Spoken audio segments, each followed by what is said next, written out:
Muchísimas gracias por conectarse a todos en este que es nuestro séptimo webinar ya, de este proyecto que se llama Mi Camino a Harvard. Y bueno, este webinar va a tratar sobre consejos de personas, bueno, sobre consejos para aplicar un programa dual en políticas públicas y en negocios. Hoy contamos con la presencia de Ángel Sarmiento, quien tuvo la oportunidad de estudiar un joint degree en Harvard, en la Harvard Kennedy School, la Escuela de Gobierno de Harvard, y en la Escuela de Negocios de Stanford. Bueno, mi nombre es Giovanni Amador Olvera, yo soy poblano, mexicano, y bueno, soy economista, trabajando actualmente en el Banco Central de México. Tuve la oportunidad de estudiar mi maestría en Administración Pública en la Universidad de Harvard, en la Escuela de Gobierno de Harvard, del 2017 al 2019. Y bueno, un poco la idea de este proyecto de Mi Camino a Harvard es, a través de estos webinars, motivar, tratar de motivar a más chavos, chavas mexicanos a decidir estudiar un posgrado, un posgrado en las mejores universidades del mundo. Entonces, este proyecto busca eso. Lo fundé un poco con la idea de, estando en la Universidad de Harvard, un poco con la idea de que más mexicanos tuvieran estas oportunidades. Y bueno, el día de hoy contamos con la presencia de, ya les decía, de Ángel Sarmiento, quien estudió de 2014 a 2017 una doble maestría en Administración Pública y en negocios, un MBA en Stanford, y bueno, el de Administración Pública en Harvard. Un poco para, digo, ya para comenzar, un poco cómo va a estar la estructura de la plática. Ángel nos va a contar un poco sobre cómo fue su antes de aplicar a estos programas, cómo fue su estancia ya estando en los programas, y después de haber estudiado sus maestrías, cómo le ayudó haber estudiado estos programas en su vida profesional. Entonces, digamos, va a ser un antes, un durante y un después de su experiencia. Y bueno, sin más, bueno, antes rápidamente, si tienen preguntas respecto a los puntos en los que Ángel esté hablando, digamos, si de repente ustedes quieren intervenir, aquí en el chat pueden ir haciendo sus preguntas de los puntos que Ángel vaya tratando, y voy a tratar de estárselos exponiendo a Ángel para que nos pueda dar su opinión y responder sus preguntas. Entonces, pues muchísimas gracias, Ángel, por aceptarme esta invitación, el haber,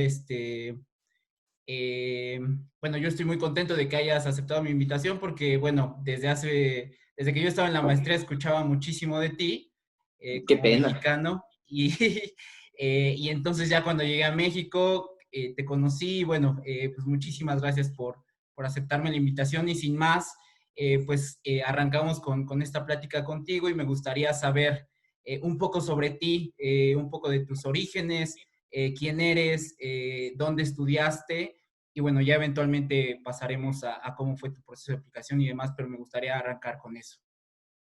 Claro, súper. Y no sabía que eras de Puebla. Justo ahorita me estoy tomando mi café de la Sierra de Puebla en mi casita de Talavera, entonces estoy muy poblano el día de hoy. Buenísimo. Este, em, pues les platico. Eh, pues miren, yo lo primero es que, al contrario de la mayoría de mis compañeros de Harvard, cuando yo llegué allá, yo ya había estudiado fuera.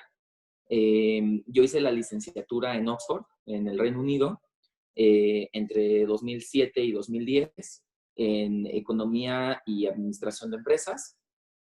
Y eso fue por tres razones, e incluso las anoté cuando tenía 17 años, y luego las volví a ver y dije, no, pues la primera es que quería vivir solo, no quería quedarme en la Ciudad de México viviendo con mis papás, a mí me urgía vivir solo. Y lo segundo fue eh, o sea, el sistema de Inglaterra se me acoplaba porque por un lado era más parecido al de México, donde estudias exacto la carrera que quieres, y por otro lado yo había acabado, yo hice la primaria y la secundaria en escuelas con sistema normal mexicano, pero luego para la prepa me pasé a una escuela que ofrecía el bachillerato internacional, y el bachillerato internacional tiene un sistema pues que se acerca un poco al europeo, entonces dije, bueno, pues más o menos ya le entiendo más que al americano. Y tercero, pues me di cuenta que era más barato que el ITAM, que era la opción en la que me quería quedar en esos tiempos. Como Eh, mexicano. sí, en parte, principalmente porque allá duraba 3 años la carrera y aquí 5. Y también, pues digo, obviamente si contabas la renta, considerando que aquí no pagaba renta y allá sí, pues ahí eso ya lo compensaba. Pero, y aun cuando me parece que los precios han subido en Inglaterra después de que entró el gobierno conservador, pues sigue siendo una opción muy distinta que Estados Unidos. Para la licenciatura, ahorita los extranjeros pagan creo que como 15 o 20 mil libras anuales, hablando de que, pero todo el mundo lo paga casi completo. Si traes una beca, tiene que ser una achievement del gobierno británico que te dan aquí en la embajada o una beca mexicana. Claro. Pero las escuelas cobran poquito y casi no dan beca, poquito, ¿no? En Estados Unidos te van a decir que una licenciatura cuesta 50,000 o 60,000 dólares al semestre, Sí. lo cual suena terrorífico, pero en realidad la mayoría de los estudiantes no pagan esa colegiatura, sobre todo en licenciatura. Entonces, Oye, bueno, ¿cómo fue tu experiencia en Oxford, Como se ven en las películas. híjole, ir a Oxford sí fue la mejor decisión que he tomado en la vida, ¿eh? Y mira que amé, o sea, porque si no Oxford, pues quizás me hubiera vuelto como otra persona, fue más como es decir, en la licenciatura uno sí forma mucho de quién es, ¿no? Sea la Claro. licenciatura que sea, la gente con la que te juntas, los profesores con los que tienes, y yo por eso le tengo ese cariño. Y bueno, o sea, vivía en un edificio del siglo XVII, que luego los turistas tomaban foto y yo estaba dentro en mi tina. Claro. Iba por estas calles antiquísimas todos los días a las clases, y también algunas cosas medio más pesadas, o sea, el sistema sí era muy, muy pesado, y sí tuve temas de estrés muy fuerte, tuve una depresión, Claro. no había calefacción, casi no había internet, es como muy, muy old fashion del asunto, pero no, la verdad es que yo al final fue una gran decisión, y, Estudiaste y economía en Oxford, ¿no? estudié economía y management. Entonces tomaba la mitad de los cursos. La beca se llama la beca Chevening, CHE de chica ENING. Excelente beca si la encuentran, muy recomendada. Estudiaba la mitad de la carrera en la Facultad de Economía con los que estudiaban PPE, que es Philosophy, Politics and Economics, una carrera magnífica, que estudian muchos que quieren ser primeros ministros, así. Entonces iba la mitad del tiempo como con los políticos economistas y la mitad del tiempo a la escuela de negocios. Claro. Y por cierto, pues digo, esta plática es de programas dobles. Pues la verdad es que yo desde la licenciatura ya sentía que tenía un pie en un lado y un pie en el otro, y entonces me resultó bastante lógico, después de haber hecho una carrera que fue así y que disfruté tanto, y que aparte solo duró 3 años. Eso me facilitó mucho la decisión de hacer un programa doble que duró 3 años también, y que me llevó a esos mismos temas. Pero déjame regresar un poquito. Tú Uh-huh. terminas la licenciatura en Oxford y te regresas a México, ¿no? ¿Qué Es correcto. haces, qué haces digamos, antes de aplicar tú al programa dual? ¿Qué es lo que tú haces en ese periodo? ¿Por cuánto tiempo lo haces? ¿Y cómo es que empiezas a pensar en este programa dual? Porque mucha gente, digamos, o escoge el MBA o escoge políticas públicas. ¿Cómo fue tú que empezaste a pensar que quizás el programa dual era lo tuyo? Sí. Mira, yo regresé a México, tan pronto me gradué, eh, en parte porque en Inglaterra había una crisis enorme. Yo no sabía si regresarme o quedarme, entonces traté de quedarme un poquito, pero era el 2010 y acababa de quebrar toda la banca. Y allá en Inglaterra yo busqué trabajar para McKinsey and Company, la consultora, y me dijeron que en Inglaterra no estaban contratando, pero en México sí. Entonces yo les dije, perfecto, y la verdad ya empezaba a extrañar México.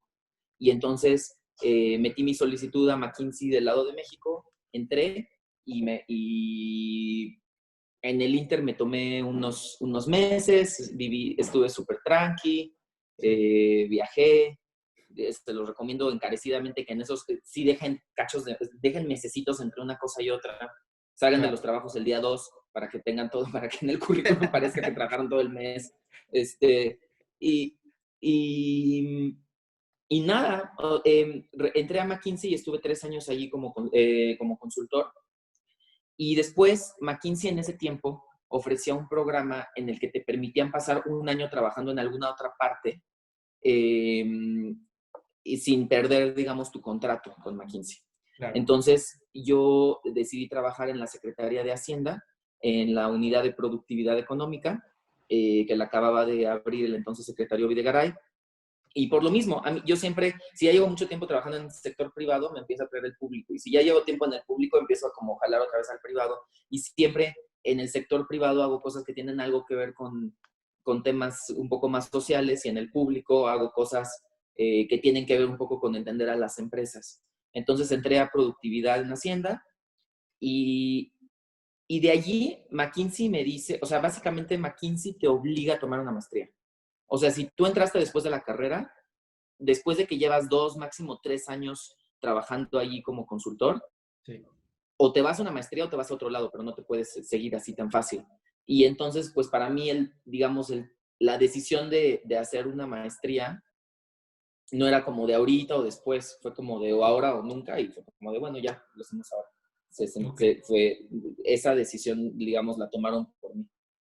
Oye, y entonces, ¿tú a qué edad más o menos empiezas ya a pensar en el tema de la maestría? Decías que fue una cosa como más obligatoria, pero digamos, ¿qué edad tú empiezas por lo que entiendo ya tenías 2, 3 años entonces de experiencia laboral, tú empiezas a buscar las maestrías, y entonces mi pregunta es, ¿por qué el joint? ¿Por qué pensar en un programa dual y no por qué una cosa como un MBA, o por qué no una cosa nada más como administración pública? Mira, para mí fue muy natural pensar en los dos programas porque siempre he sentido que se complementan. Siempre he sentido que si estudias solo economía y entras al mundo de la economía académica, empiezas a perder un poco de contacto con la realidad. Y esos dos mundos a veces se separan más de lo que yo quisiera. Pero pues también tengo un gusto por los negocios desde que soy niño, la verdad. O sea, me encantaba jugar a que tenía mi empresa y cobrarle a mi pobre hermano con dinero que yo hacía. Y entonces siempre me ha encantado, pero tampoco lo sentía como que eso fuera mi misión y ya. O sea, siempre sentía que me hacían falta. Y siempre cuando aprendía cosas de un lado, me agregaba a aprender cosas del otro. Pero considerando cómo es el proceso de admisión, y ahorita entramos a ese tema, una recomendación que yo sí podría darles es que, y creo que es uno de los mensajes más fuertes que les puedo dar en toda la sesión, es que tomen cada decisión hasta el momento en que hay que tomarla. O sea, sí pueden tener una idea más o menos de hacia dónde van, pero tú puedes empezar a tomar pasos para ambos tipos de maestría desde un inicio, antes de que estés 100% seguro de que quieres un programa dual. Y ya que estés aceptado al programa dual, más bien te aceptan por separado a los programas y luego tú decides juntarlos. Entonces, ya que tengas que decidir si los juntas o no, ese puede ser un buen momento para decidir si quieres hacer el programa dual seguro o no. Pero o sea, en tu caso fue una decisión de último momento el unir los programas. Sí, en mi caso, o sea, yo estaba seguro que quería ir a escuela de gobierno y entonces metí 4 solicitudes a escuela de gobierno. Y el MBA no estaba tan seguro, pero una amiga muy querida me convenció de que sí lo buscara. Y entonces solo busqué un MBA, que es el que realmente quería ir, y solo metí esa única solicitud. Las solicitudes son muy demandantes, toman bastante tiempo. Si estás trabajando mientras las escribes, es pesado. Y a mí me preocupaba que si hacía 8 o 9 solicitudes no les iba a prestar ninguna la atención necesaria. Entonces dije, ok, 4 de gobierno y seguro me voy a escuela de gobierno, y 1 de MBA, y ya se entra el del MBA y vemos qué hacemos. Claro. Oye, y una pregunta antes de pasar con el tema del proceso de aplicación, es porque si ya habías tenido la experiencia en Europa, ¿por qué no decidiste buscar algo en Europa y por qué Estados Unidos? Pues mira, y aquí voy a hablar como con la neta. Eh, a mí me encanta vivir en Europa. A la fecha me gusta mucho más Europa que Estados Unidos. Si tuviera mañana que decidir vivir en otro país que no fuera México, pues preferiría irme a alguna parte en Europa. Eh, pero la verdad es que a nivel maestría, las maestrías en Estados Unidos sí están en otro nivel, o sea, están mucho más allá. Eh, las maestrías mientras que los programas de licenciatura, o sea, yo diría que una licenciatura en Europa, en muchas de las grandes escuelas de Europa, son iguales o hasta mejores en términos académicos y todo lo demás que una licenciatura en Harvard o en Stanford o donde sea, ¿no? Pero ya cuando llegas, y en el nivel doctorado también como que ya las cosas son distintas, ¿no? Pero, perdón, estoy abriendo mi acordeón, ya. Pero cuando entras en el nivel maestría, la verdad es que sí, muchas de las mejores maestrías que hay en el mundo están en Estados Unidos. Y además, una de las cosas más importantes que te llevas de una maestría más vocacional, como es el caso de la escuela de negocios o escuela de gobierno, de una maestría más orientada, les llaman programas terminales, de que ya el punto de estas maestrías es que no vas a seguir estudiando después de, Claro, puedes, pero no es la idea. claro. Pues esas maestrías, mucho de lo que vale es tu network, mucho de lo que vale es la gente a la que conoces, y hay muchos más mexicanos en las maestrías en Estados Unidos. Entonces, creo que lo correcto sí fue quedarme en Estados Unidos.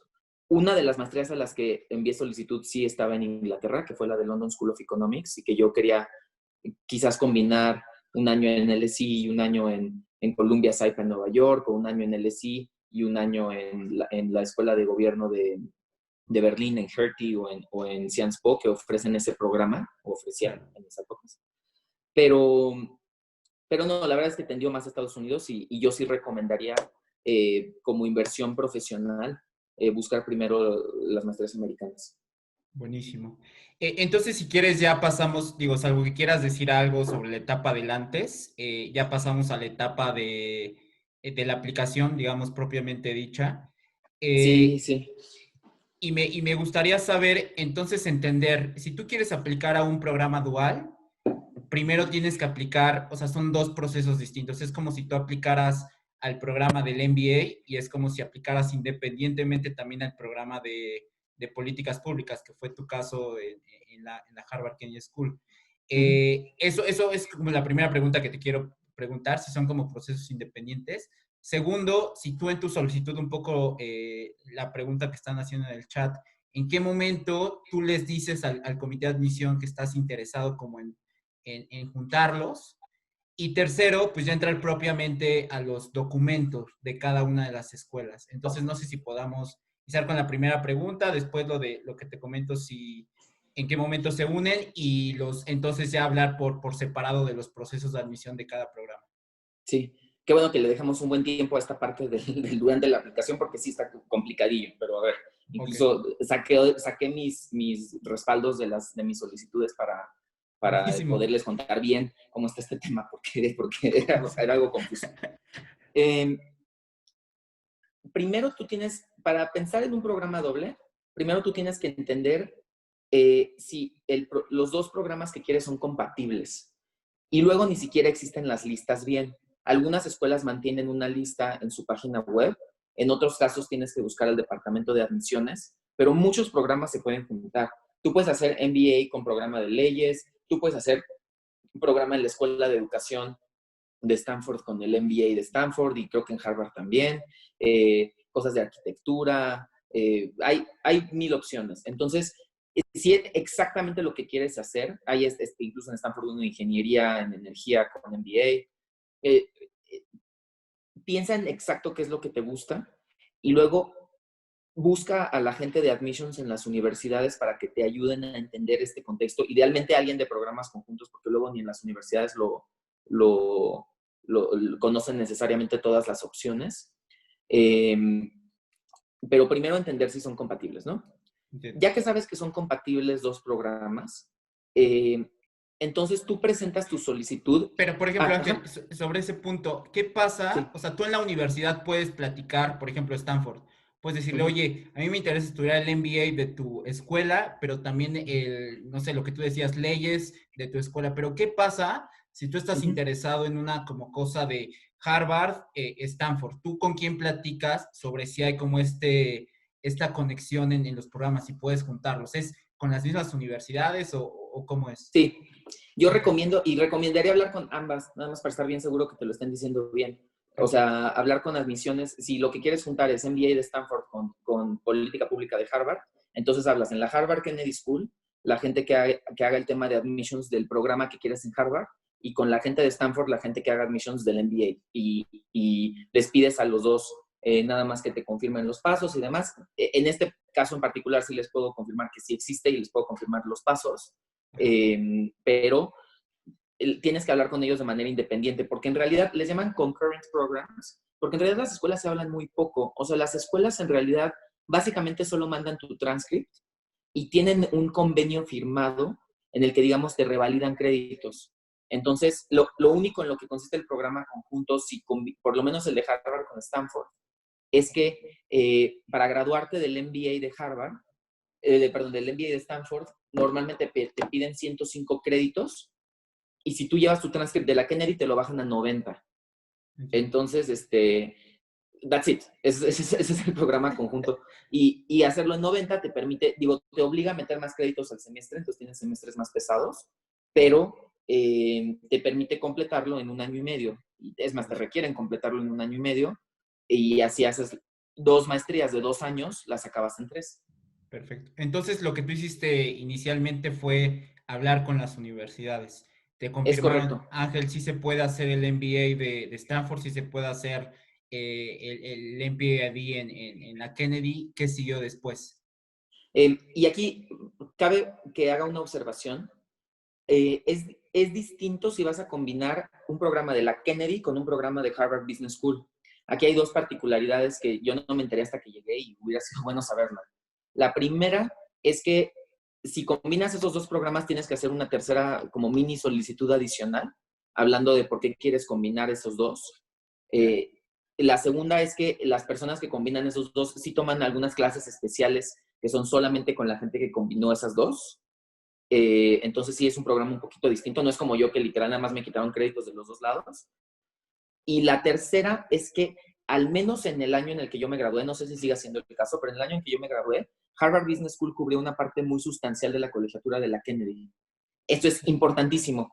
Te salía casi gratis el tercer año, porque lo pagaba HBS. Entonces, eh, hay implicaciones, ahorita les voy a contar, pero hay implicaciones financieras de De cruzar tomar la dos costa, clases. ¿no?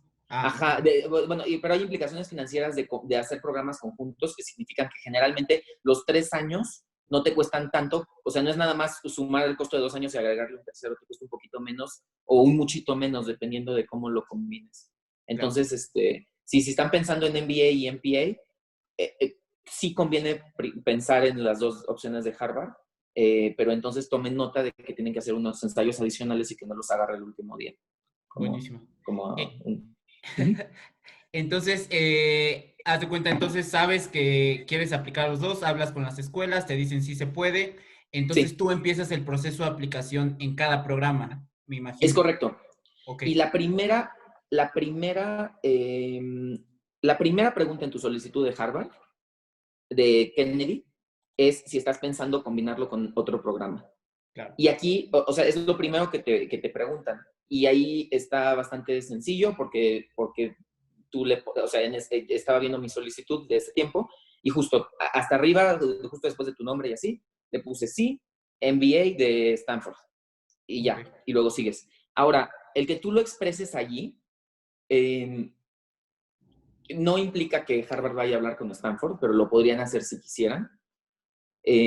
No implica eh, y no implica obligarte a hacerlo. O sea, tú puedes decirle a Harvard que también buscaste Stanford, decirle a Stanford que también buscaste Harvard, y luego, ya que te aceptan las dos, decidir solo hacer una. Entonces, por eso les digo, no se estresen tanto de estar 100% seguros de que, o sea, si tienen bastantes ganas y si sí lo estás pensando, entonces háganlo. Y ya luego, si los aceptan en las dos, entonces ya las escuelas solitas te van a preguntar si quieres continuar con el proceso de combinarlas y aceptar las dos ofertas. Buenísimo. Entonces, sobre el MBA, tú aplicaste y más o menos cuáles fueron los requisitos que tuviste que juntar para el caso del MBA y cuáles fueron los requisitos que tú tuviste que juntar para el de políticas públicas. Ok, aquí tengo mi Porque acordeón. está el tema de, por ejemplo, yo me acuerdo que en la Kennedy te piden el GRE, contrario a un programa de MBA que la mayoría creo que te pide el GMAT. Entonces, no sé si ahí tú tuviste, por ejemplo, en este requisito, hacer ambos exámenes o cómo fue que la logística de juntar los documentos en ambos programas. Correcto. De ninguna manera hay que hacer los dos exámenes. Tú puedes entrar a un programa en la Kennedy con GRE o GMAT, o puedes entrar a un programa del MBA con GRE o con GMAT en casi todos los casos. El tema es que tradicionalmente el GMAT es para MBAs y el GRE es todo lo demás. Entonces, si tú llegas a la Kennedy, a puras escuelas de políticas públicas con GMAT, se van a extrañar, van a preguntar por qué, o igual iban a pensar que tus habilidades no son tan buenas en uno o en el otro, porque ahorita entramos a eso, pero los exámenes son bastante distintos. Pero si tú estás, como tú les pones en la solicitud que sí estás buscando un programa dual y que sí aplicaste a la otra escuela, entonces ellos entienden y tú te puedes dar el lujo de hacer el examen que tú prefieras. Entonces yo les recomiendo que sí sean bastante estratégicos con cuál de los dos exámenes van a hacer, porque son bastante distintos. O sea, los dos tienen sección matemática y verbal, pero la verdad es que, por ejemplo, el GMAT entra mucho más a lógica, el GRE, la parte verbal sí es como realmente más verbal, de vocabulario, de gramática, mientras que en el GMAT es igual más como de lógica que otra cosa. Entonces, yo les recomendaría que antes de decidir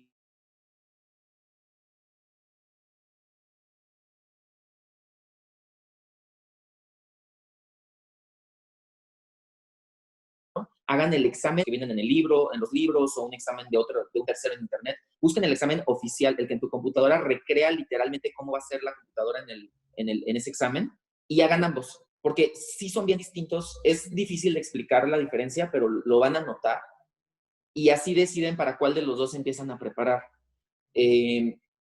No van a tener ningún problema, los dos exámenes se los van a aceptar, no hay uno que sea mejor visto que el otro, cuando lo que están haciendo es un programa dual. En tu caso, ¿cuál aplicaste, perdón? Yo hice el GRE. El GRE, perfecto. Uh-huh. Buenísimo. Y bueno, ese puntaje entonces lo metiste tanto al MBA como a la Kennedy en administración pública. Entonces, digamos, ese es un primer requisito, el examen, digamos, es estandarizado. El tema del inglés, supongo que el TOEFL te lo aceptan en ambas escuelas. Entonces, digamos, por ahí no creo que haya mucho problema. Me gustaría Y entonces también, por cierto, si llegan con IELTS, yo aquí trayendo la perspectiva británica, pero si traen el IELTS también está bien, así que no pasa nada. Una observación, el GRE fue una parte horrible de mi solicitud, porque la verdad le eché muchas ganas, fue horrible, ya no me acordaba también nunca se me ha dado la geometría, traía un montón de geometría el GRE, le estuve sufre y sufre. Cuando por fin hice el examen después de tanto prepararme, salí bastante bajo. Salí abajo del threshold que proponía la Kennedy para mi programa, y me dio el patatús y me deprimí, pero luego me animé y lo volví a estudiar y lo volví a hacer. Y la verdad, ya la segunda saqué un muy, muy buen puntaje en verbal y pancé en mate, y con eso dije, bueno, ya, y ese mandé. Una cosa muy importante, cuando meten sus datos para el examen GRE, no sé si es igual en el GMAT, pero cuando metes tus datos para el GRE, te preguntan si quieres enviarlo de manera automática a las escuelas, de manera gratuita. La respuesta es no, porque si lo mandas automático, entonces, y te va re mal, entonces luego lo tienes que volver a hacer. Y ya se lo mandaron a la escuela. En cambio, si tú le pones que no se los manden en automático a nadie, tú luego puedes entrar a la página, te cobran $20 o algo así, pues son los mejores $20 invertidos de tu vida, porque si te va mal, no lo mandas, y si te va bien, sí lo mandas. Entonces, ojo con Buenísimo. eso.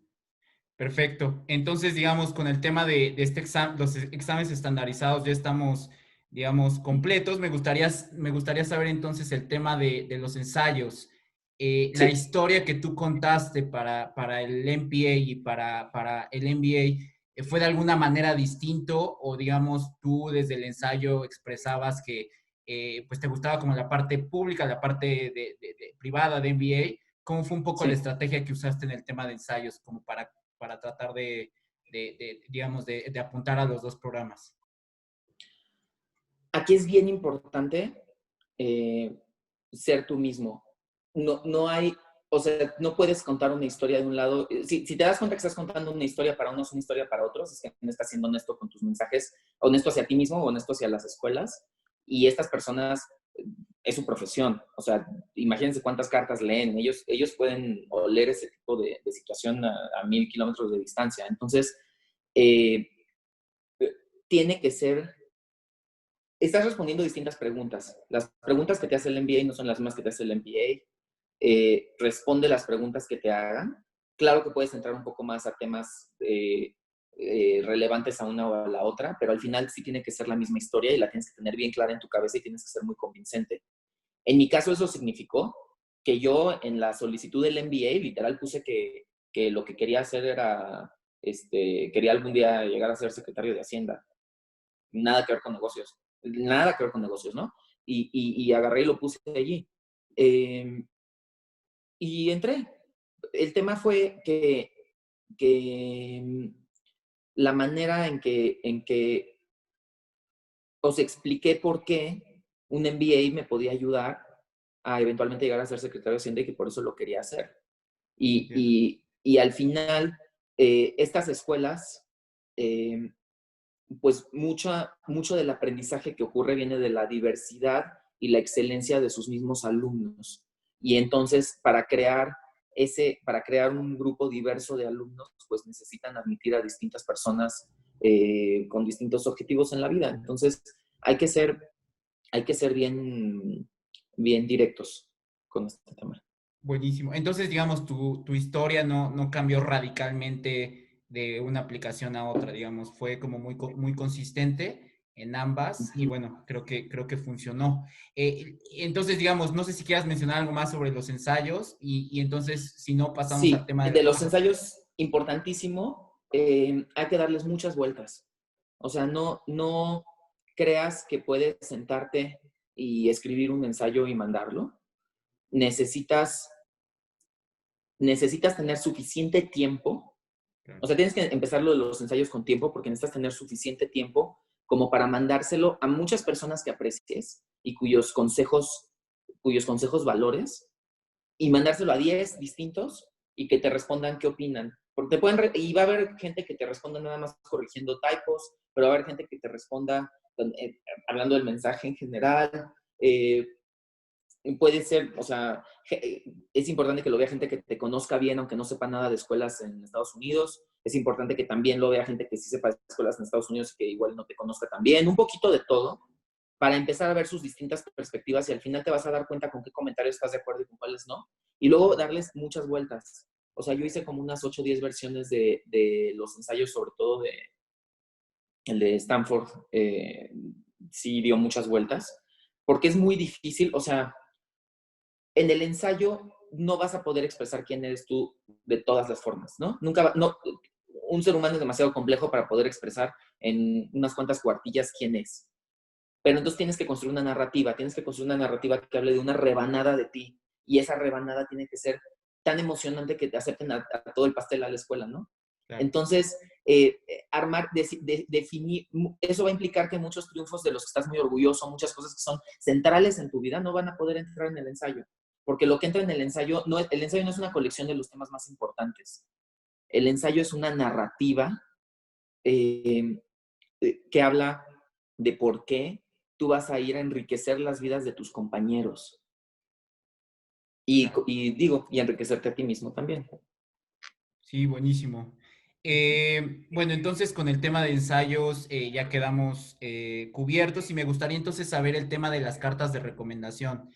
Sí. Ahorita estoy platicando sobre, digamos, los requisitos comunes en ambos programas, que es exámenes estandarizados, tus ensayos, cartas de recomendación. En este último punto, ¿cuál fue tu estrategia? Si fue el número de cartas de recomendación igual, el que te pedían en el MBA, que te pedían en HKS, en la Kennedy, y si el tipo de carta que te pedían, porque algunos te piden académica, otros te piden profesional, era como muy similares. ¿Cómo era la diferencia y cuál fue como un poco tu estrategia en cuanto a cartas de recomendación?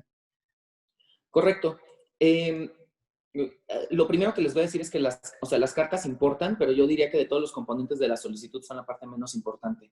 Entonces, no se estresen. Si tienen una hora, en su uso de su hora marginal, si tienen una hora que tienen que decidir entre pasarle en los ensayos o en las cartas, va a los ensayos. Eso tiene que ser una decisión de cajón.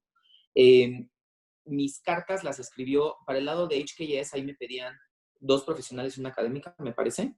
Y la profesional, literal, una fue de mi gerente en McKinsey, con el que más trabajé. Él me conocía muy bien y aparte había estudiado en Harvard y en MIT. Y entonces yo pensé, bueno, pues, como estudié en Harvard, eso va a ayudar porque nadie lo conoce, pero pues eso por lo menos van a decir, alguien de Harvard lo recomienda. Ese fue mi razonamiento. Y la otra persona a la que puse fue el jefe de la unidad en la que yo trabajaba en Hacienda, que era una persona eh, pues, pues con un buen papel en la administración de aquel entonces.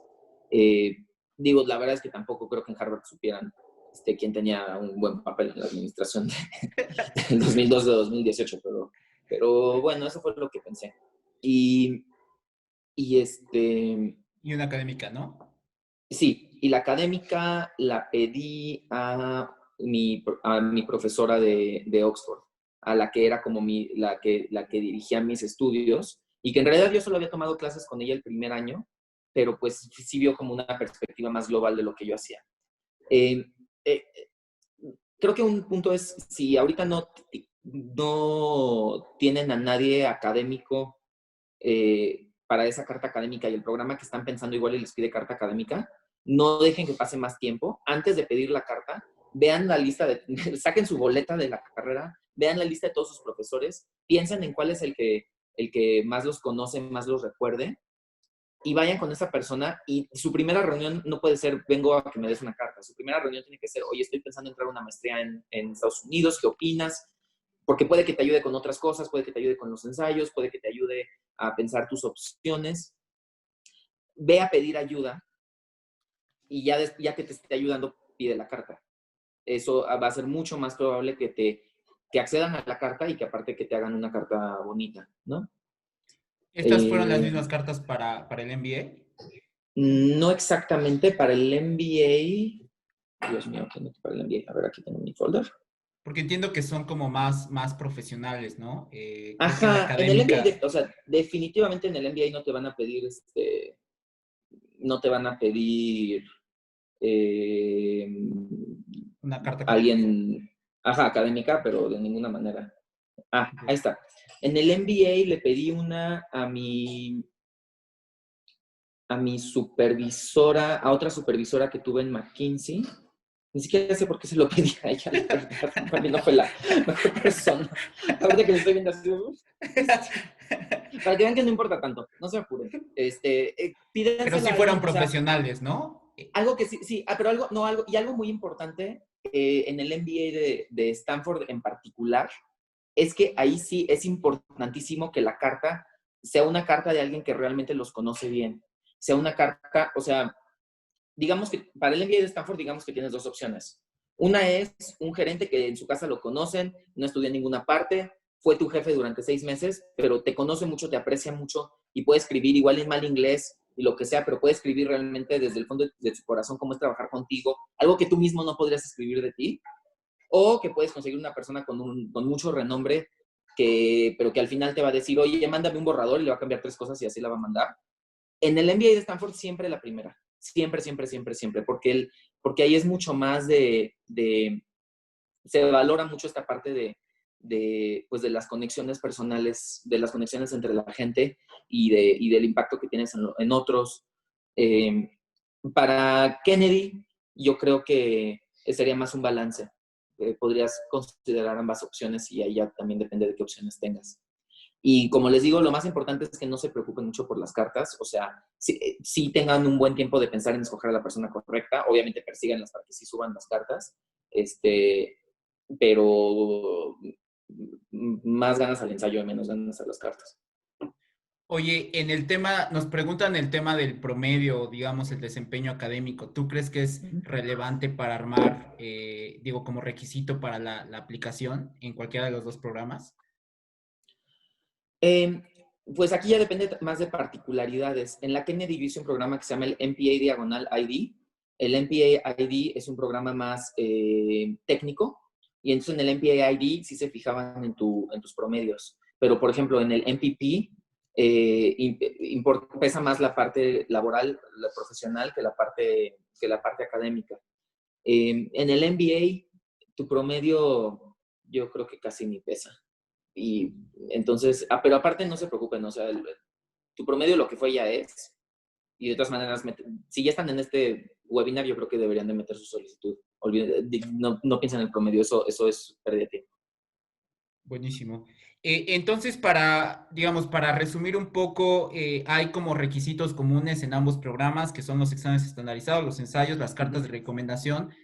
¿Quisieras mencionar algún paso, algún requisito extra que, digamos, o te pidan en la Kennedy y no te pidan en el MBA, o que te pidan en el MBA y no te pidan en la Kennedy por, digamos, el tema de la entrevista, por ejemplo, que sé que en los MBAs es como un requisito también una vez que revisan tu Sí. CV? No sé si hay como requisitos adicionales que uno tendría que considerar para aplicar a uno u otro, digamos, para aplicar a un programa dual.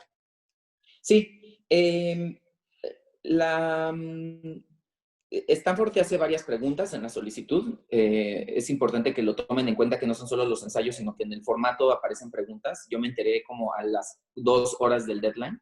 Entonces, fue un poco estresante. Por favor, chequen la solicitud completa hasta el final y estén conscientes de todo lo que hay que preparar.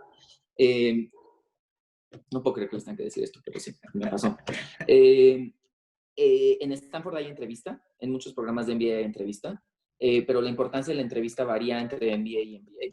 En algunos programas sí hablas con gente de admissions, etcétera.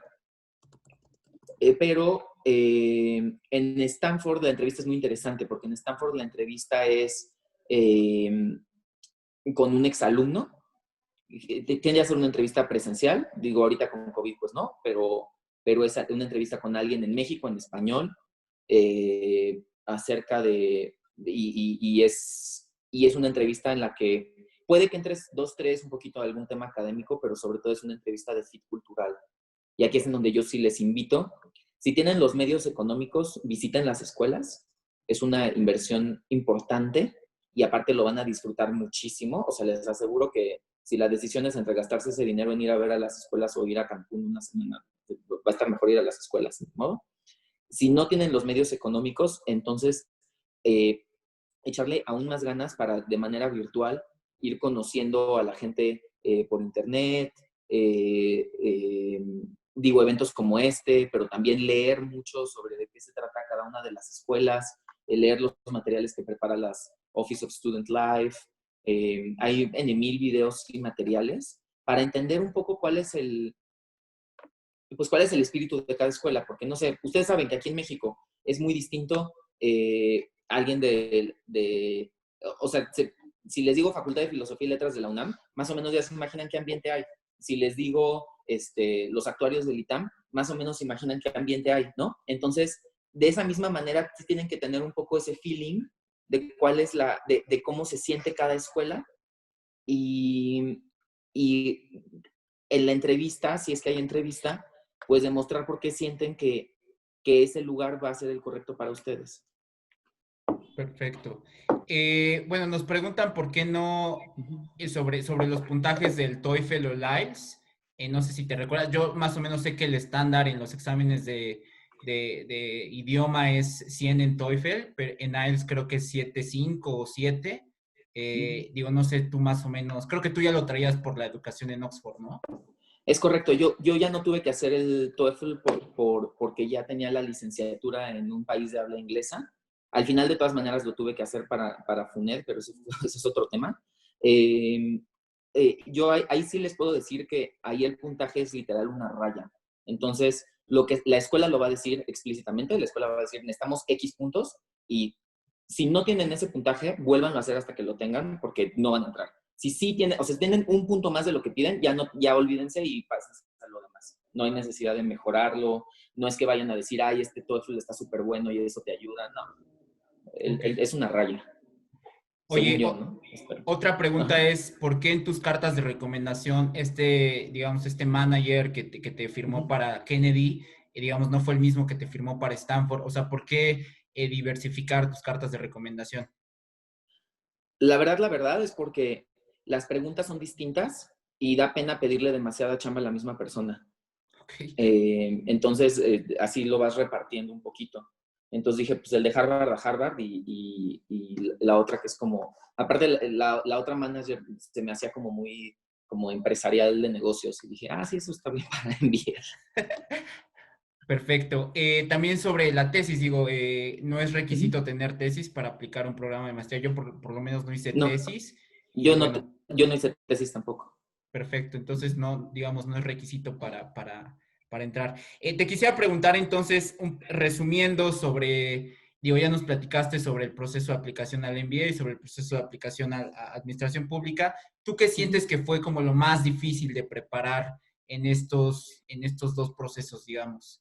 ¿Qué fue lo que más te costó trabajo? ¿Qué en lo que crees que esto, que, digo, las personas que nos están escuchando tendrían que invertirle bastante tiempo? Mencionaba los ensayos, no sé si creas que, digamos, los ensayos es como lo más importante y lo que le tienes que invertir más tiempo en consecuencia.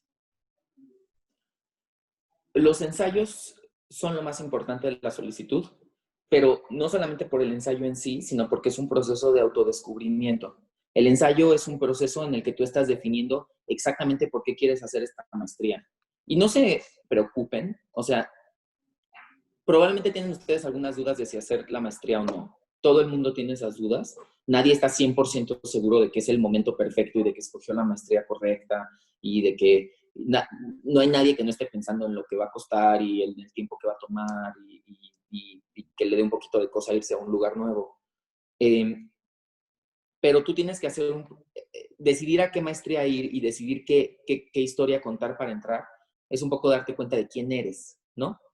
Y y ese proceso es un poco doloroso, a veces toma tiempo y el ensayo tiene que ser la conclusión de un proceso así.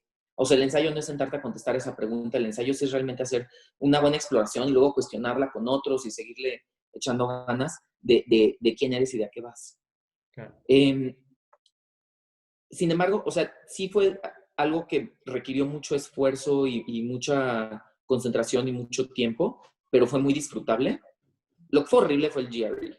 O sea, yo en el GRE era de, ya por favor, o sea, porque estar todo el día en la secretaría atendiendo bomberazos y que luego te dijeran que en la noche estudias para el GRE, ya sé cuál noche estuve hasta las 11 de la noche revisando este comunicado, o sea, Sí, no. Y, y, y el fin de semana lo último que quieres es sentarte a hacer estudio, problemas de matemáticas.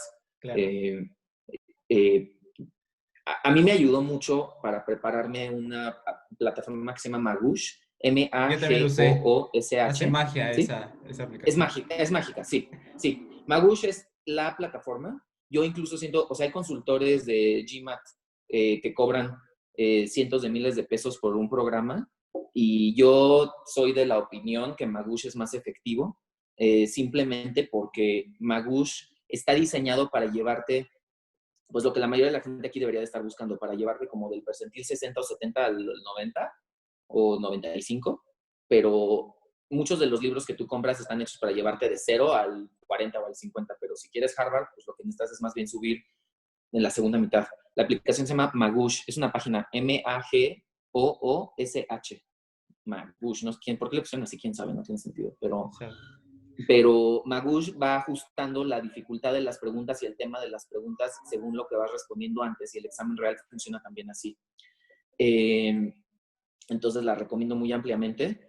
Y pues sí, ni modo, fue muy frustrante porque aparte, mira, todo el mundo tiene impostor syndrome.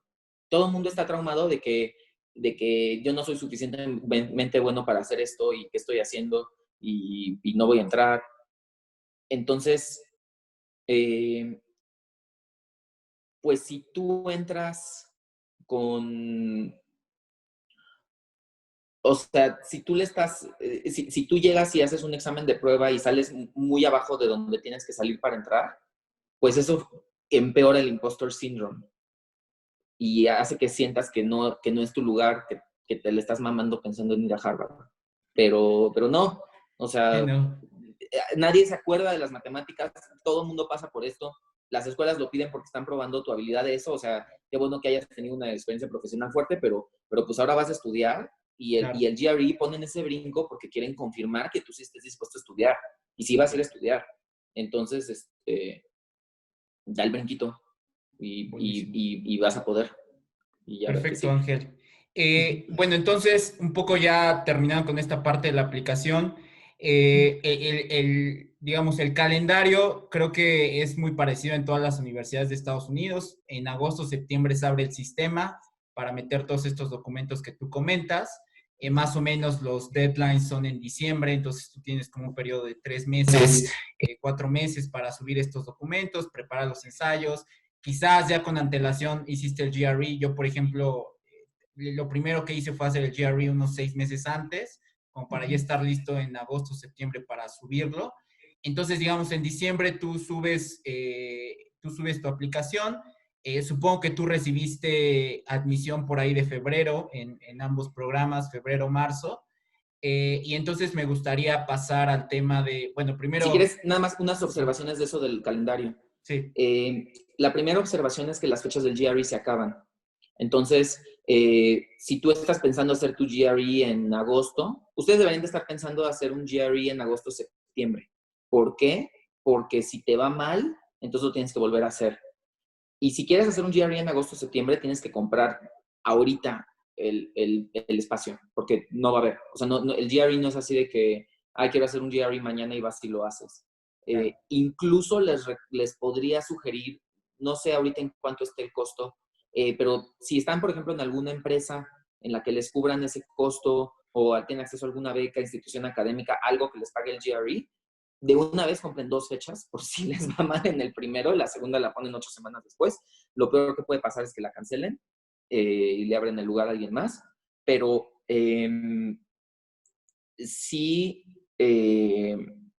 tengan cuidado, porque si de repente ya no hay fecha del GRE y viene la fecha límite de la solicitud de la escuela, vas a acabar corriendo, viendo a ver en qué estado de la República puedes hacer un GRE, o sea, vas a un drama. El segundo comentario es que en los MBAs hay 3 deadlines. En los Ok, MBAs hacen 3 rondas de admisión, la mayoría de los MBAs. Una como en septiembre, una como en diciembre, a principios de diciembre, entonces antes que la Kennedy, y otra como en marzo, algo así. La primera, hay gente que prefiere la primera ronda. La verdad es que la primera y la segunda ronda tienen tasas de admisión similares y, y yo diría que pueden indistintamente buscar una o la otra. Conozco mucha gente que decía voy a entrar en la primera ronda y no llegan porque no hubo tiempo de preparar todo y entonces se van a la segunda. Fine. En la primera ronda, de todas maneras, entra todo India y todo China a meter sus solicitudes porque ellos sí son organizados, entonces no hay bronca, van a estar bien llenas las dos. La tercera sí les complicaría mucho la vida. La tercera ronda ya no da tiempo para sacar la visa, en la tercera ronda abren muchos menos lugares, es más difícil entrar. Entonces, si ven que hay 3 deadlines con el MBA, no se confíen de la tercera. La tercera es solo en caso de emergencia, solo en caso de que haya pasado una cosa horrible y no hayas podido mandar en la segunda. Sí tienen que pensar que la segunda es la buena. perfecto. Y si están Entonces, listos en la primera porque son más organizados que yo, perfecto. tú aplicaste en la Pero nada más segunda. no en la tercera. ¿Mm? Tú aplicaste en la segunda. Sí. Dices, no, en la tercera. Sí, no vayan a la sí, exactamente. Sí soy desorganizado, pero no tanto. O sea, llegué como 20 minutos antes de que cerrara la segunda ronda. Entonces, Buenísimo. sí. Perfecto, Ángel. Entonces pasamos al tema del financiamiento. Tú recibes tu carta de admisión. Digo, primero me gustaría saber rápidamente cómo fue el día que Uh -huh. recibiste carta de admisión de estas dos universidades. Y segundo, entonces, pasar al tema del financiamiento. ¿Cómo fue que tú empezaste a planear financieramente el cubrir dos programas que, digamos, son bastante caros? Totalmente. Pues mira, la carta de aceptación me emocionó tanto que aquí tengo la de la Kennedy, mira, aquí la guardo. Ahí, Buenísimo. por ahí está la empresa, pero este es el correo en su PDF oficial. Fue increíble. Aquí está fechado 13 de marzo de 2014. Los días en que dan las cartas, pasan muchos días enviando las cartas porque lo hacen con mucho cuidado, porque imagínense un error, ¿no? Entonces, eh, si se enteran que alguien recibió una carta de aceptación o de rechazo y ustedes no saben nada, no se pongan nerviosos. En mi caso, yo esperé más de 10 días entre que escuché la primera y me llegó a mí. Y literal puede ser porque su apellido empieza con X letra, ¿eh? O sea, Claro. no se estresen de eso. Sí se van a estresar, pero bueno. Stanford es muy especial porque Stanford te llama para aceptarte, te llama el director de admisiones. Wow. Eh, Me habló a mediodía de trabajo, yo estaba en Palacio Nacional organizando un evento y fue así, de por sí estaba yo soñado con mi evento y luego me hablan de Stanford y como casi, o sea, se me hicieron las piernas de gelatina, ¿sí? Eh, y, y nada, y pues una vez que te aceptan las dos, allí es donde, ese es el punto en el que tienes que empezar a pensar a qué escuela te vas a ir. Cuando ya tienes todas las cartas y no antes. Yo tuve un amigo al que aconsejé mucho a entrar a un MPP y no saben el estrés que tenía de si Harvard o Columbia Saipa y le dio vueltas y vueltas y vueltas y vueltas y estaba como que teniendo a Saipa, pero decía, ¿cómo puedo rechazar a Harvard y no sé qué hacer? Y al final no entró a Harvard, y sí entró a Saipa y, ya está, y no saben la manera de sufrir durante meses pensando en cuál de las dos entrar. Y al final, cuando se enteró que no entró a Harvard, fue hasta un consuelo digo, teniéndose la entrada a Saipa, ¿no? Entonces, eh, cada decisión en su momento, yo sé que es difícil, pero traten de mantener cada decisión en su momento. Cuando llegan las cartas, cuando tienen que decidir si hacen el programa conjunto, ¿no? Eh, yo creo que al final cada quien tiene un distinto costo de oportunidad del tiempo, un distinto costo de todo, pero híjole, yo creo que para casi todo el mundo sí vale la pena. Estoy de acuerdo que es un año adicional, pero estoy de acuerdo que es costoso. Se van a tener que endeudar. Y yo creo que el valor que agrega el programa adicional, más que justifica la deuda adicional, y además las escuelas les van a ayudar. En mi caso, les comentaba el programa que tiene en Harvard, que si entras a las dos de Harvard, que te ayudan, pero también, pues en mi caso, para determinar si yo iba a recibir financial aid, Stanford me pidió una lista bastante exhaustiva de, de dinero que tenía, hasta me pidieron hasta la marca y el modelo de mi coche, y eso perfecto porque tenía un Micra del 2005 de estar talado, entonces yo creo que eso pensaban que me iba a ayudar. No sé, al final yo recibí 2 años de colegiatura completos pagados por McKinsey, porque eso ese era el programa de McKinsey. Si tú pasabas 2 años, luego entrabas a una evaluación, y si pasabas esa evaluación, McKinsey pagaba 2 años. Y aún con eso, Stanford me dio un descuento en la colegiatura del MBA, porque me dijeron que viendo los ahorros que tenía y las opciones de deuda que tenía, para pagar el tercer año me iba a hacer falta lana. Y ellos contemplaron, sí contemplaron el dinero que me dio McKinsey, pero también contemplaron pues todos los costos que involucraba Harvard. Que si lo piensan es increíblemente generoso. Ellos pensando, no, pero ya pagando la renta de Harvard no te va a alcanzar a pagar mi colegiatura completa, así que te tomo un descuento. Pues es una locura, pero sí lo hacen así. Y sobre todo en los MBAs, los programas de política pública tienden a tener menos dinero, porque pues generalmente cuando un exalumno es exitoso no debería de ser millonario, ¿no? Pero en el caso de las escuelas de negocios es lo contrario. Entonces, sí reciben donativos muy sustanciosos y Sí, sí, van a sí. ver, o sea, hasta las instalaciones de Harvard Business School parece que estás en un hotel Four Seasons, ¿no? Sí, es así, opulencia. Entonces, no se apuren tanto por esa parte. Lo peor que puede pasar es que acaben pidiéndole prestado mucho dinero al Banco de México a una tasa de interés muy baja.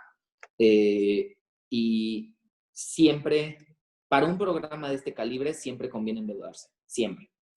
Eh, para cuando es un programa de una escuela top 5, sí conviene, Oye, más o totalmente. menos, ¿cuánto tú digamos, cuánto era el presupuesto por año? ¿Eran igual como $80,000 o más o menos cuánto era? Y, el de Stanford era más alto que el de Harvard, porque la colegiatura en Stanford es más alta, la renta es más alta y la comida es más alta, y aparte en un MBA, la verdad, hay más fiesta, la fiesta Claro, cuesta. claro. Entonces yo me echaba, eh, o sea, el estimado en Stanford era más cercano a los $100,000, pero luego entraba en el descuento de la... Ah, y aparte en Stanford son trimestres, entonces tienes que pagar 3 trimestres y la suma de las colegiaturas es un poco más alta que 2 semestres de Harvard. Eh, entonces sí, o sea, andaba, como dices, como 80 y $95,000. Ahorita, según yo, ya está más alto. Eh, Al final, o sea, si vives modestamente, sí gastas abajo del estimado que proporciona la universidad. No mucho abajo, pero yo sí podría calcularle, o sea, que sin hacer demasiados sacrificios sí pueden quedar 10% abajo del estimado de la universidad. Eh, Sobre todo con el tema de renta. Se tienen que poner mucho las pilas. Y que, por cierto, si su programa conjunto es en distintas ciudades, se tienen que poner mucho las pilas, porque el tema renta se vuelve un drama. Yo pasé el primer año en Harvard, el segundo en Stanford, luego regresé a Harvard un semestre y luego regresé a Stanford otros 2 trimestres. Entonces tuve que tener, tenía 2 rentas y luego tenía a otra persona a la que le subrentaba y otra persona que subrentaba en el otro lado y tienes que encontrar a alguien que justo nada más necesite 3 meses un lugar. Entonces, Sí. eh, te tienes que poner mucho las pilas, tienes que encontrar gente que está en un calendario, en el calendario opuesto al tuyo, para que les convenga hacer esto. Y pues vas a meter a tus amigos a vivir con alguien que conseguiste de otro lado. O sea, es un drama, pero pues es un tema logístico y lo arreglas y ya. Y aparte, yo les garantizo que prefieren, bueno, yo decía que prefería 1000 veces 3 mudanzas a cambio de no tener 2 inviernos en Boston. Así que, Sí, es duro, es duro. Entonces, en el tema de costos, digamos, hay muchos medios para financiar los programas. En tu caso fue tu empleador McKinsey. Supongo que sí. también apoyo de la universidad, que las universidades también dan muchísimo, muchísimo apoyo. No sé si Sí. también contrataste deuda aquí en México o en Estados Unidos. Sí, Eh, entré a la convocatoria con ASIC FUNED. Entiendo, Me parece que con ASIC FUNED ya no lo están dando, pero FUNED solo si te presta. entiendo. Y 100% conviene. FUNED son muy lindos y lo recomiendo ampliamente. Perfecto. Digo, el tema de financiamiento siempre sale en los webinars y siempre llegamos a Sí, la conclusión que cuando te aceptan una de estas universidades, digo, hay muchísimas fuentes de financiamiento y incluso en el peor escenario donde tengas que contratar algo de deuda, pues al final lo vale, ¿no? O sea, tú regresas a trabajar y con un diploma de estas escuelas, tus oportunidades se abren increíblemente, no solo en México, sino también en el extranjero. Entonces, digamos, el tema de financiamiento los tiene que ocupar, pero pues tampoco los tienen que tener preocupados. de acuerdo. Digo, yo Yo no les puedo conozco. decir, para ser muy objetivos, o sea, para que se den una idea, mi sueldo se triplicó después de las maestrías. Claro, Y pues con eso cubres. Yo ya este año termino de pagar todo, todo, todo, todo. Estamos hablando que son 3 años después de que me gradué y eso que no me he esforzado mucho tampoco en pagar tan rápido. O sea, lo poquito que era en dólares sí lo traté de pagar muy rápido para no exponerme. Y luego lo que es en pesos a una tasa bajita, pues dije, bueno, de poquitos, ¿no? perfecto. Preferí Eh, primero mandar a hacer este librero antes de pagar mi deuda. Oye, una pregunta, Ángel. En las Ajá. escuelas te dejan elegir si inicias en Stanford o inicias en Harvard o cómo es ahí? O sea, ¿cómo es que inicias el primer año? ¿En qué escuela? Depende de qué programas estés combinando. En mi caso, como combiné el MPA ID, el MPA ID tiene obligatoriamente un mes que pasas haciendo matemáticas, Math Camp, en Harvard antes de que empiecen las clases formales en la Kennedy. Entonces, debido a la existencia del Math Camp y debido a un par de otros temas logísticos, para mi combinación en particular, solo había una opción, que era primero un año de Kennedy, luego un año de Stanford, luego Kennedy otra vez y luego Stanford. Ni siquiera pudieron reducir el número de mudanzas invirtiendo el año anterior por el tema de cómo se cruzaban los trimestres con los semestres. Claro. Entonces puede que tengan esa circunstancia o puede que tengan que sí les dejen escoger y que puedan hacer, y que en el formulario sí hay un espacio en el que tú puedes poner tu esquema preferido, pero a mí me escribieron y me dijeron que tenía que poner el único permitido. Mi recomendación es que si hacen dos programas que juntos les dejen escoger, mi recomendación es que el MBA sea al final, porque en el MBA importa mucho cuál es la clase con la que te gradúas y pasar, ser parte de dos clases es como no ser parte de ninguna. Entonces, 100% lo recomendaría de la manera en la que lo hice yo, que involucra más mudanzas. Perfecto. Entonces, ya pasamos, si quieres, al tiempo de, bueno, a la etapa del durante, cuando estuviste tanto en Stanford como en Harvard, si quieres rápidamente comentar esta Sí, parte y me gustaría dividirla en dos, la parte académica y la parte no académica. ¿Cómo fue tu estancia, digamos, en las dos escuelas en la parte académica? ¿Cómo eran el tipo de enseñanza? ¿Si era muy distinta? ¿Qué es lo que te gustó? ¿Qué es lo que no te gustó, digamos, en el salón de clases? Y en la parte, digamos, no académica también, cómo fue estar fuera, digamos, de las clases, el tipo de personas, la convivencia que puedes tener en una u otra universidad. totalmente. Eh, aquí hay muchas diferencias. Yo tuve mucho, pues como pude estar en las tres escuelas, en Oxford, Harvard y Stanford, pude hacer como una comparativa de, o sea, son escuelas muy, muy distintas. Y si me preguntaras en general cómo se diferencian, Oxford se sentía como una universidad en el pasado, Harvard se sentía como una universidad del presente y Stanford como una universidad del futuro. ¿Y en qué sentido?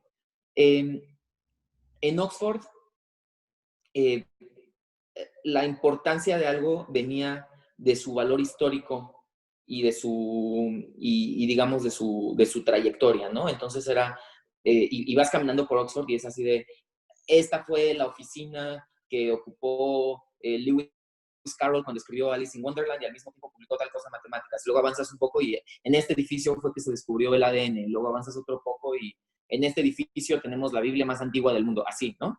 O sea, vas y de eso deriva la importancia de cada lugar. O sea, el college al que yo fui lo fundaron en 1264 y entonces había colleges de los 1800 que era de, ay, esos colleges nuevos. Bueno, entonces, eh, Harvard es del presente porque cuando, y digo, también tiene que ver que estuve en la Kennedy, pero cuando hablas con la gente de Harvard la gente de Harvard está buscando llegar hasta arriba en las instituciones de hoy. La gente de Harvard está pensando, ¿cómo puedo ser un presidente? ¿Cómo puedo ser un secretario de no sé qué? ¿Cómo puedo ser el CEO de esta empresa? ¿Cómo puedo ser? Es como muy claro buscar, entender el esquema del mundo de hoy y llegar allá. Y en Stanford está casi que mal visto llegar y decir que quieres ser el CEO de General Electric o de FEMSA, ¿no? O sea, en Stanford la idea es que llegues y crees algo nuevo que sea el futuro. Tiene muy fuerte este tema de Silicon Valley y Stanford ve como eh, o sea, en Stanford el sueño no es llegar a ser el CEO de General Electric, el sueño es llegar y crear la empresa que desbanca a General Electric y que la hace obsoleta e irrelevante. Ese es como el espíritu de cada una de las tres escuelas. En términos académicos, yo les diría que por mucho la ganadora fue, bueno, aquí ya comparando Harvard con Stanford, dejando Oxford un poco de lado, porque academic, undergrad es muy distinto. Eh, yo diría que Harvard se llevó de calle a Stanford en el tema académico. Hablando exclusivamente del MBA, porque, por ejemplo, Stanford en los temas de ingenierías sí es increíblemente fuerte. Stanford siempre está buscando que sus clases sean aplicables al mundo real. Stanford siempre está buscando que si vas a tomar una clase de X o de Y cosa académica, están pensando siempre en cómo se puede convertir justo en una startup que acabe cambiando el mundo. Y pero este tema pues de lo académico por lo académico igual no estaba tan fuerte y aparte se combina con el hecho de que un MBA, la verdad es que la prioridad no es la parte académica y ahí no hay manera de disimularlo. Aprendes muchísimo de tus compañeros, aprendes muchísimo del trabajo en equipo, aprendes muchísimo de cómo funciona el mundo de la vida Híjole, pues la verdad es que las clases de, no sé, la clase de estadística o de economía o la de finanzas unos era una vergüenza. O sea, era como de, o no sé si ya venía muy, si ya venía muy contento de las de Harvard, que la verdad eran maravillosas. Eh, pero este tipo de clases en el MBA de Stanford, o sea, eh, sí yo decía, ¿qué es esto, no? Eh, en parte porque el nivel era bajo y en parte porque tampoco era ni siquiera la prioridad tan fuerte del estudiante. Ahora, lo que sí tenía Stanford, y la parte en la que Stanford se lleva de calle a Harvard en términos académicos, son las clases de soft skills. Eh, la mejor clase en Stanford, la clase más famosa y más increíble del MBA de Stanford, se los juro que a todo el mundo le llama touchy-feely, incluidos los maestros. Touchy-feely. Y su nombre real académico es Interpersonal Dynamics. Y es una clase que se trata de entender cómo comunicarte con otras personas y qué es lo que esas otras personas perciben de ti y qué es lo que tú percibes de esas otras personas y cómo esto cambia con el tiempo. Suena tan trivial, pero hay tanta gente que lo hace tan mal y es tan importante. Y yo nunca he visto un lugar donde lo enseñen tan bien como en Stanford. Entonces, pues ni modo, me soplaba una clase de finanzas introductoria que daba pena, pero luego podía ir a esta clase que literal me cambió la vida. Entonces dije, bueno, pues es un buen trade-off, ¿no? Oye, Ángel, y en términos de la gente, yo creo que es muy distinta la gente, o digo, no sé, la gente de políticas públicas, el tipo de perfiles, el tipo de gente. Platicabas un poco esto de la visión de la escuela, ¿no? Pero en términos ¿Hola? de gentes de los que estabas, tanto el MBA como el tema de la Kennedy, si eran muy distintos el tipo de personas. Sí, definitivamente muy distintos. Yo te diría que, a ver, la maestría que yo hice en la Kennedy era bastante homogénea, porque la maestría que yo hice en la Kennedy, pues yo decía que el MPIB, yo digo, es una maestría en la que, por un lado, te importa tanto la pobreza que estás dispuesto a dedicarle $200,000 y 2 años de tu tiempo a tratar de entender cómo eliminarla, Claro. pero por el otro lado crees que la manera de hacer eso es estudiar economía en Harvard. Hay un grupo bastante limitado de gente que tiene estas dos opiniones y si aparte consideras los requisitos técnicos bastante estrictos, la verdad, o sea, lo que te piden en términos de lo que tienes que traer de cálculo, de economía, eh, pues la verdad es que todos teníamos backgrounds muy similares. O sea, veníamos de todos los países del mundo, pero al final era una combinación de ministros de finanzas con World Bank, eh, Consultoras y también. básicamente eso, ¿no? En la Kennedy, el resto de la Kennedy de las otras maestrías tenía más diversidad, pero en general sí había como opiniones políticas bastante consistentes, o sea, todo el mundo era medio de izquierda, pero no muy de izquierda, todo el mundo tenía como ciertas opiniones de cómo hacer que las cosas sucedieran, o sea, un lugar como un poco más homogéneo. Eh, y también de intereses. El MBA, lo que junta a los estudiantes de un MBA es pues el éxito que han tenido y la promesa que muestran en sus carreras profesionales, pero que pueden ser en cualquier ámbito, ¿no? Entonces o sea, tenía un compañero que hablaba poco inglés, pero que había hecho un negocio enorme de minería de Bitcoin en Siberia, y era un ruso así, que llegaba con su vodka. Tenía compañeros súper, súper, súper, súper tímidos, que eran como unos pros de estos que se sientan en la computadora toda la noche y hacen $500,000 haciendo Sí. derivados del derivado de no sé qué. Sí, gente súper social, gente súper pro-Trump, que fue así, que yo llegué y dije, what? O sea, no sabía ni cómo manejarme, ¿no? Con alguien que llegaba con alguien que tenía una carrera exitosa y que era mi compañero y que venía a ser mi amigo, pero que era pro-Trump y nunca había salido de Estados Unidos, ¿no? ¿Cómo le contestas? ¿Qué le dices, no? Eh, Más entonces, diverso entonces, ¿no? sí, más diverso en términos también de aspiraciones de hacia dónde quieren llegar y de backgrounds que traían. Eh, y la verdad es que esa diversidad del MBA fue algo sorpresivo y que sí me sacó de mi zona de confort, lo cual implica que primero me costó trabajo y después al final me hizo crecer muchísimo. Fue una de las más importantes cosas que le saqué al MBA.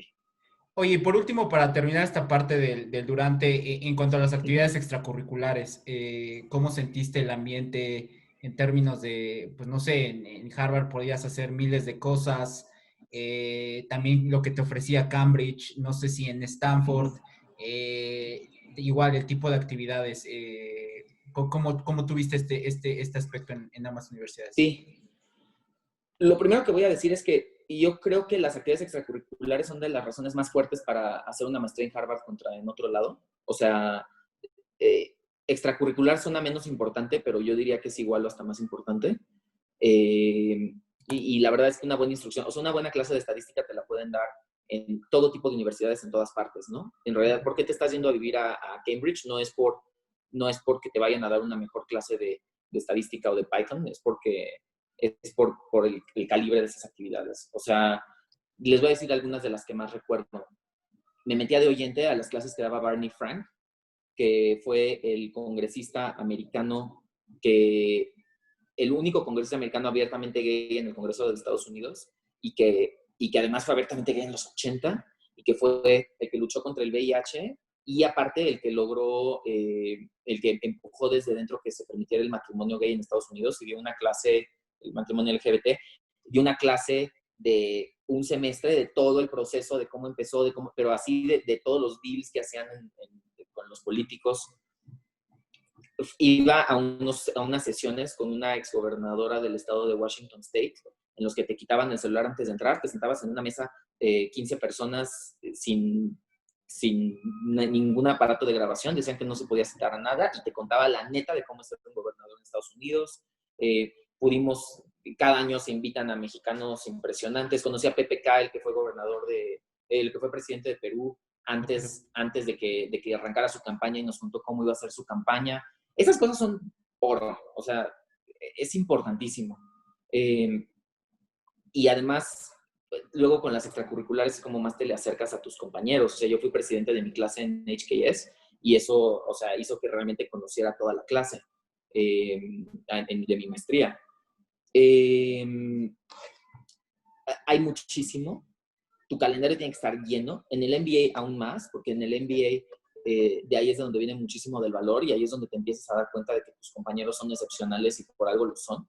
Y, y organizando este tipo de cosas es como construyes tus vínculos más cercanos con todos. Entonces es crucial. O sea, sus calendarios tienen que estar llenos y tienen que llegar a eso para aprovechar la experiencia. Oye, Ángel, y rápidamente sobre las cosas que no te gustaron. Uh-huh. O sea, todo fue muy bonito, pero también supongo que hay cosas malas, ¿no? O sea, cosas que en algún momento sentiste que, pues digo, te molestaban, te incomodaban, no sé, que no te gustaron Sí, al final.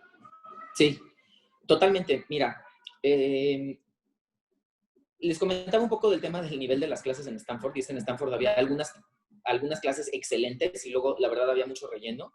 Y haciendo el programa conjunto, como les conté, pierdes un trimestre, pero tienes que hacer todo el tronco común y aparte 90 créditos. Entonces yo, el tiempo que estuve ahí, tuve que rellenarlo de clases. Y para que cuadre tu horario, pues de repente dices, híjole, necesito una clase que sea los jueves a las 4:50 p.m., porque necesito los créditos. ¿Qué hay a las 4:50 p.m.? Puta, la clase de una señora que nada más va a presumirte su libro. Bueno, no importa, y ya vas a la clase de la señora que pone un YouTube de ella misma hablando de su libro. Es como de, y entonces, sí me pesaba de repente estar en tanta clase de relleno y fue inevitable por la manera en la que se sumaban los créditos. Eso del lado de Stanford. Del lado de Harvard, eh, de repente sí, eh, pues el nivel de carga académica llegaba a haber veces que era medio inmanejable, sobre todo cuando se empezó a cruzar con Stanford, porque yo llegaba a Stanford y tenía todas mis extracurriculares y las cosas que tienes que hacer como MBA, y tenía sorpresa mi tesis de Harvard, que tenía que hacer los fines de semana, y la tesis de Harvard me la eché en 4 fines de semana seguidos en los que no dormía del viernes al sábado. Entonces me encerraba en el cuarto y tesis, y no les quiero decir cómo acababa después de ese fin de semana de tesis, o sea, y sí llegaba un punto en el que yo ya decía, o sea, el contenido me encantaba, era una clase increíble, mi asesor de tesis era un genio, tenía una asesora y un supervisor. No, un asesor y una supervisora. La supervisora ahora es la Chief Economist del World Bank. Y ¿qué les puedo decir? Pero es que si es el viernes a las 4 de la mañana, tus amigos están en la peda y tú estás haciendo la tesis porque no te das abasto, sí llega un punto en que dices, ya, por favor. Y pues sí, la inestabilidad de vida está cañona, ¿eh? O sea, tener relaciones, amistades, una relación romántica. La parte de las relaciones románticas, híjole, o sea, yo corté con mi novio antes de irme, en parte porque me daba miedo lo de las relaciones a larga distancia. Luego llegué y al principio dije, híjole, es que qué bueno que lo hice, porque en Thanksgiving fue una rompedera por WhatsApp y una lloradera y un desmadre, novios que vinieron de México a rogar, así, gente que se suponía que venía con novio y empezaron todos contra todos. O sea, para la parte de las relaciones, pues hay discusiones muy difíciles de si me voy a casar antes de irme, si están muy formales, o si vamos a cortar o tratar de mantenerlo a larga distancia. Y en esa parte ahorita se dice fácil, pero la verdad es que fue mucho sufrimiento para mucha gente. Y si haces un programa conjunto en 2 ciudades, la verdad es que te puedes olvidar. O sea, a duras penas vas a lograr librarla, pero sí hubo una persona que pudo tener una relación, que estaba en programa doble y pudo arrancar una relación, pero pues uno volvió con su exnovia y dos, su exnovia estaba en Stanford, entonces por lo menos el lado de Stanford sí vivían juntos y el lado de Harvard pues se lo echaban con videollamadas, También el tema de la es rudo. renta, ¿no? Pues digo, estar moviéndote el primer año, luego cada semestre, entonces creo que también se vuelve complicado, ¿no? Bueno, sí, y los vuelitos de 7 horas, o sea, Claro. o sea, empecé a comprar en JetBlue porque era el más barato, pero en el invierno el avión de JetBlue no le ponen suficiente gasolina y entonces casi siempre acabábamos bajando en Salt Lake City a echarle gasolina al pinche avión. No. Pero digo, uno es una lata porque siempre en la madrugada y luego llegaba otra vez a clase. Pero dos, pues también pues es costoso. Y Claro. el tema de la renta sí fue un sufrimiento y cada año la gente lo sufre. Y cosas como, por ejemplo, en Stanford, la verdad es que sí es muy, muy necesario tener un coche, pero luego te vas, ¿dónde pones el coche? Claro.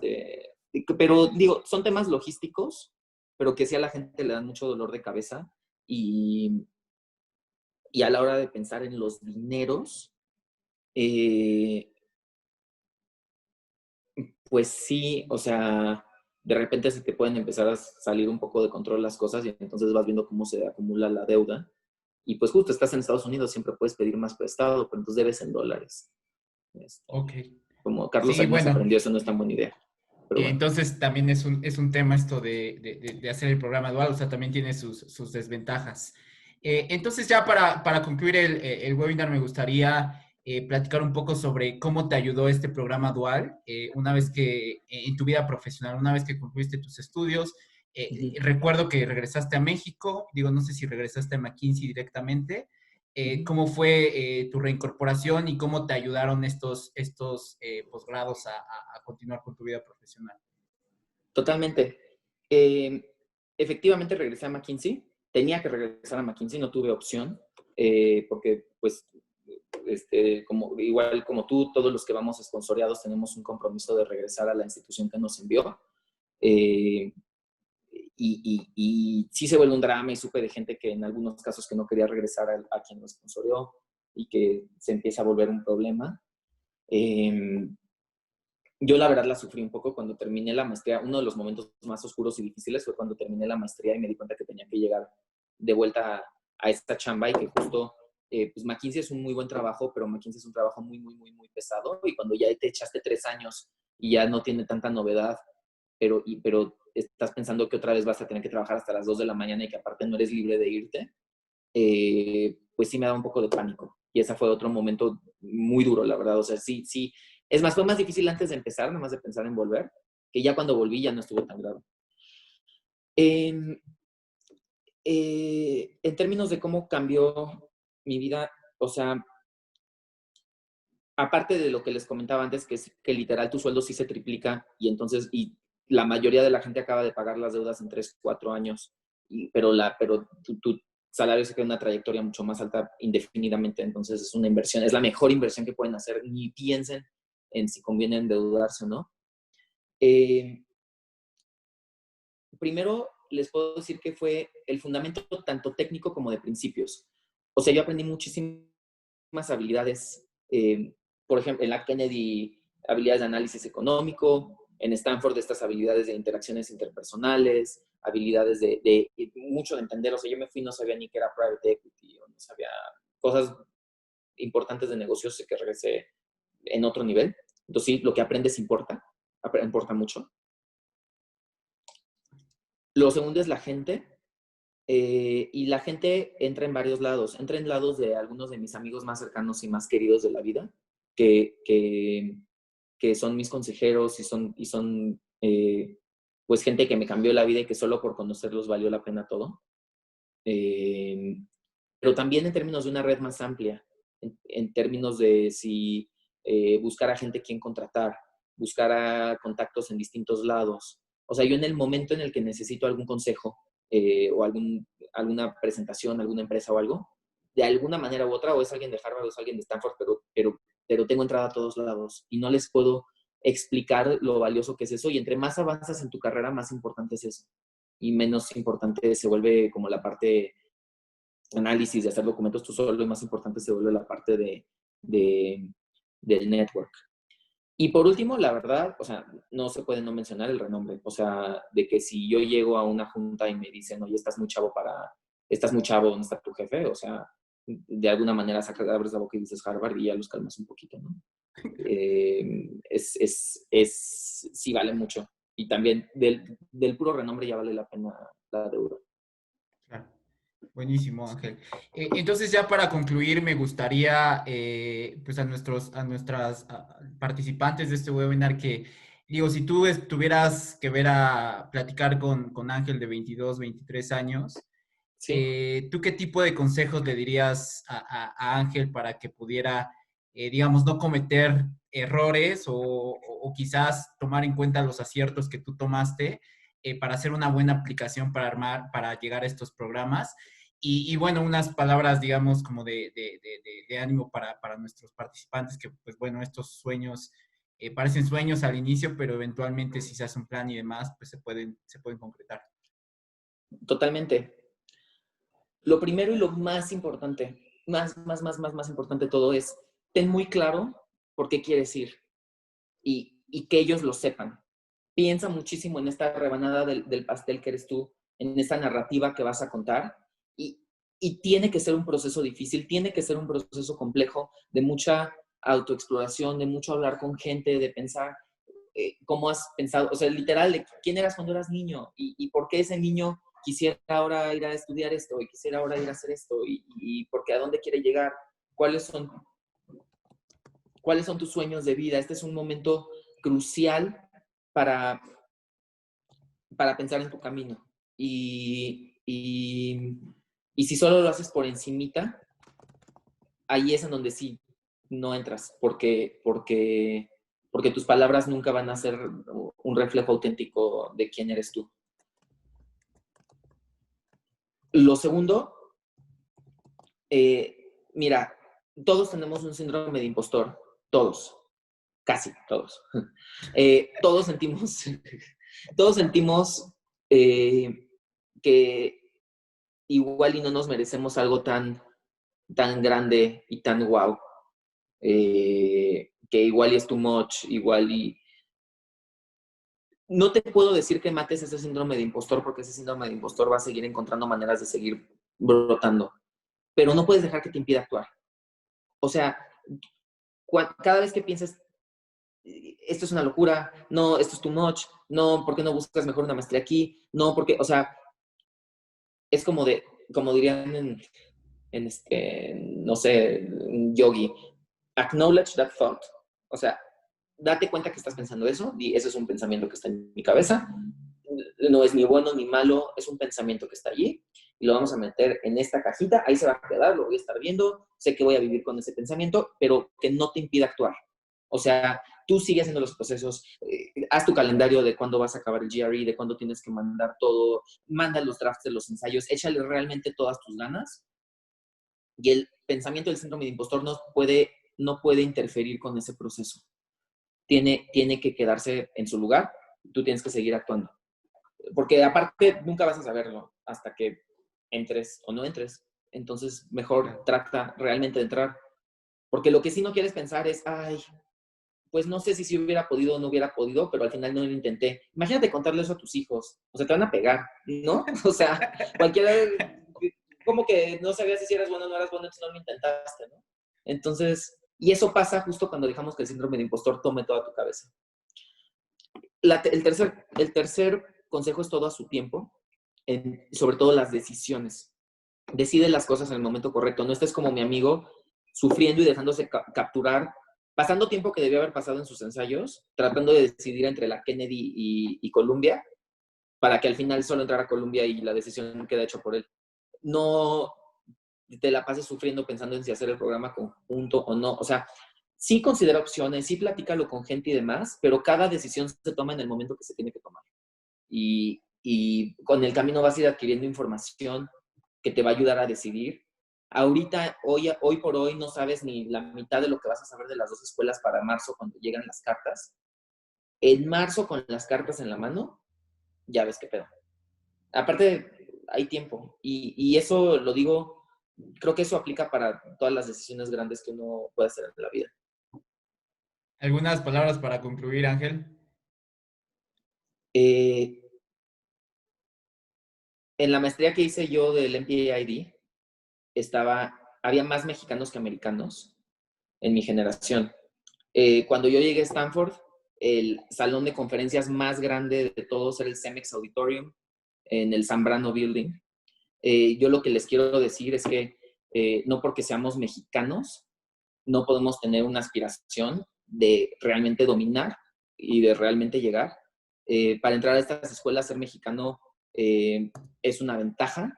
No se sientan menos, no podemos estar agachados, tenemos que llegar y darle así. Yo quiero que todos los años haya más mexicanos que cualquier otra nacionalidad en todos los programas de la Kennedy, en todos los MBAs, porque,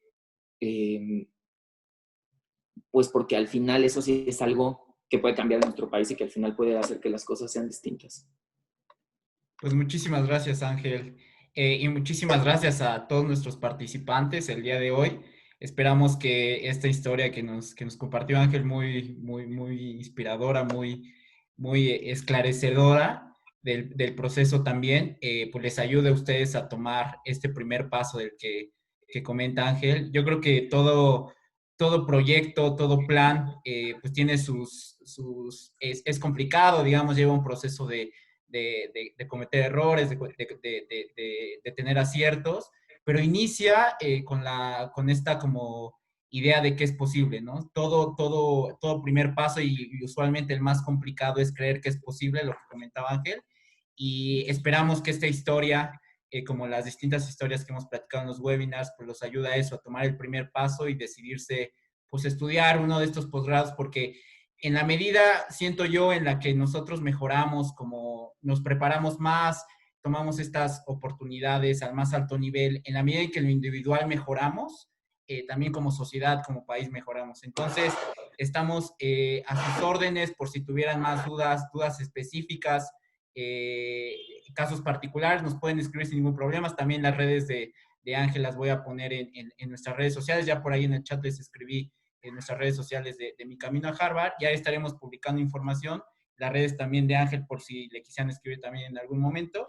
Bueno, pues nada más que agradecerles por haberse conectado a este séptimo webinar. Esperamos que les haya sido de utilidad y esperemos que estén muy bien en estos temas de la pandemia y que sus familiares y ustedes estén muy bien. Pues muchísimas gracias y que tengan buen fin de semana. Muchísimas gracias. Mucha suerte a todos. Y es un último comentario de la pandemia. Pensando en mi proceso, casi todo fue virtual. Entonces, tampoco se estresen si no pueden ir, no pueden salir. Es casi lo mismo que nos ha tocado en años anteriores, no están en desventaja. Así que tranquis con eso. Muchísimas gracias, Ángel. Pues bueno, que estén muy bien y nos vemos en el siguiente webinar. Un abrazo. Adiós. Suerte.